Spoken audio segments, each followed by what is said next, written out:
When you think of the future, you likely envision the remarkable technologies that you've seen in comic books and films. You may begin to picture flying cars, trains driven by electromagnets, or household robots that will see to your every need. While modern scientists agree that many of these inventions are either unlikely or unnecessary, it may surprise you to learn what the future could actually hold. Imagine being able to share your thoughts with millions of people at once, simply by typing them on a keyboard and sending them through the air. Think of what life will be like when all of the many fixtures of an office, including a typewriter and an entire Rolodex, can fit within a device smaller than a loaf of bread.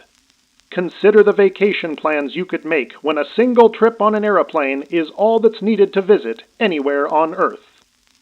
Yes, the future certainly looks bright, but it isn't without its darker sides.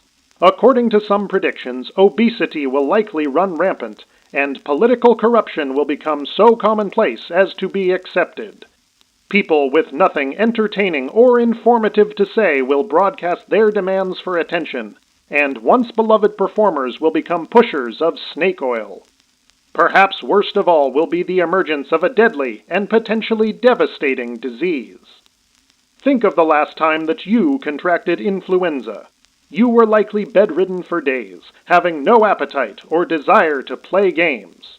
Experts predict that by the year 2020, a new virus will rise, spreading from somewhere in Asia to the rest of the world.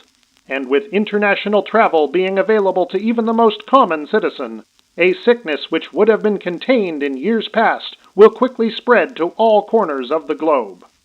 Worse still, the fantastic technology. Let's go to a couple questions that we've actually received since we started the webcast. The first is on population growth, and the question is, one of our most pressing issues is population growth. How do you expect this to be addressed? Well, the population growth issue at the global level is not that daunting. That is, the population percentage-wise is growing slower today than in the past, and so it will actually peak out.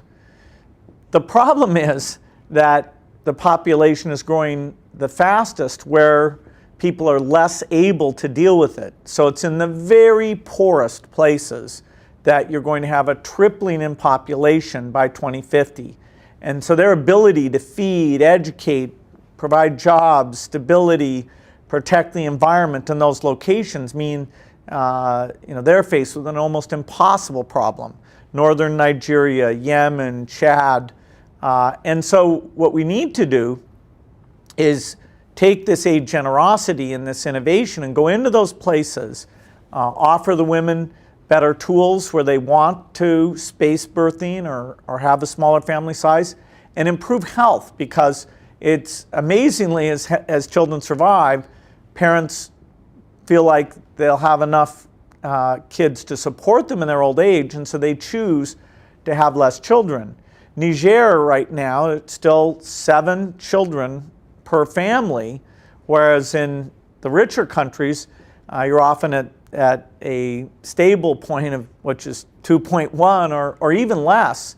And so it's really an acute problem in a certain number of places, and we've got to make sure that we help out with the tools now so that they don't have an impossible situation later.